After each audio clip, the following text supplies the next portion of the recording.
Assalamualaikum warahmatullahi wabarakatuh. Perkenalkan, nama saya Rizky Mugaransari. Nama saya Devina Yustiani.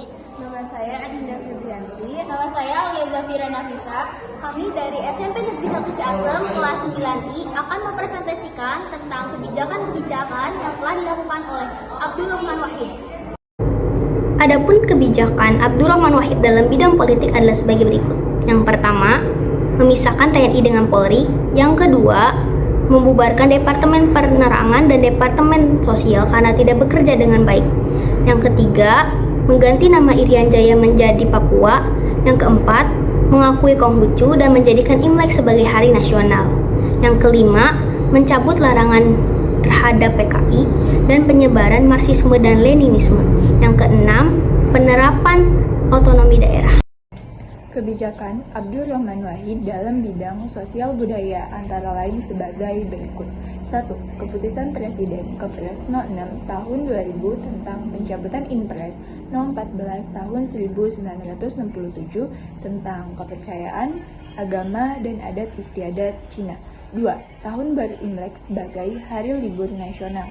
Hal ini dikarenakan untuk menghormati dan menghargai adat istiadat keturunan Cina di Indonesia. 3. Usulan pencabutan MPRS No. 25 Tahun 1966 yang di dalamnya menuai kontroversi tentang larangan penyebaran, menganut, mengikuti ajaran komunisme, Leninisme, dan Marxisme di Indonesia. 4. Papua sebagai nama baru dari Irian Jaya. Karena adanya kebijakan yang diambil tersebut, maka pergantian nama tersebut disahkan dan bendera Papua dikibarkan kembali. Kebijakan dalam bidang ekonomi juga ditetapkan dalam pemerintahan Gus Dur. Beberapa kebijakan ekonomi tersebut adalah sebagai berikut. 1. Dibentuknya Dewan Ekonomi Nasional. Pembentukan ini bertujuan untuk memecahkan perbaikan ekonomi Indonesia dari krisis ekonomi moneter. 2. Adanya otonomi daerah di bidang ekonomi.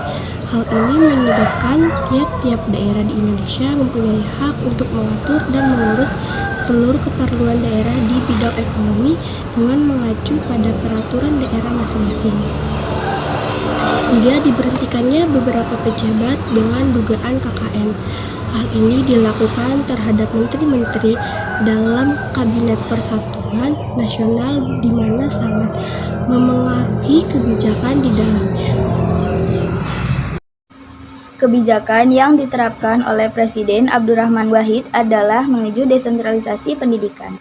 Desentralisasi pendidikan pada dasarnya mengacu pada Undang-Undang Nomor 22 Tahun 1999 dan Nomor 25 Tahun 1999 yang direvisi menjadi Undang-Undang Nomor 32 Tahun 2004 dan Nomor 33 Tahun 2004, di mana dapat ditangkap prinsip-prinsip dan arah baru dalam pengelolaan sektor pendidikan dengan mengacu pada pembagian kewenangan antara pemerintah pusat dan pemerintah daerah, serta perimbangan keuangan antara pusat dan daerah di mana implikasi otonomi daerah bagi sektor pendidikan sangat tergantung pada pembagian kewenangan di bidang pendidikan yang akan ditangani pemerintah pusat dan pemerintah daerah di sisi lain.